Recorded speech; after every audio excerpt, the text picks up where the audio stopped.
আসসালামু আলাইকুম রহমতুল্লাহি বারাকাতুহু। দেখতে পাচ্ছেন দেখতে পাচ্ছেন আপনারা দাদা হুজুরের মাজারে ঠিক সামনে আমরা দাঁড়িয়ে আছি ভাই, এবং দাদা হুজুরের ঠিক ডান্ডারে দাদা হুজুর পিক রহমতুল্লাহ বড় সাহেব দাদা কাইমুজ্জামান আলা হজরত বড় হুজুর পিক রূপে আব্দুল হাইসিদ রহমতুল্লাহ আলাইয়ের প্রতিষ্ঠিত মাসা ফুরফুরাফাতিয়া খায়দিয়া জাদুল হাদিস মাদ্রাসা দেখতে পাচ্ছেন।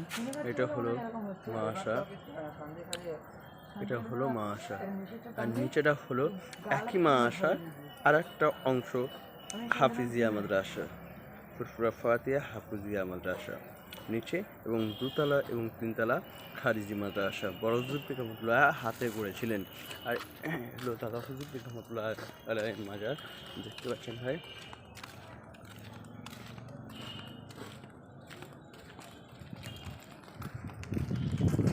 আমি এক সপ্তাহ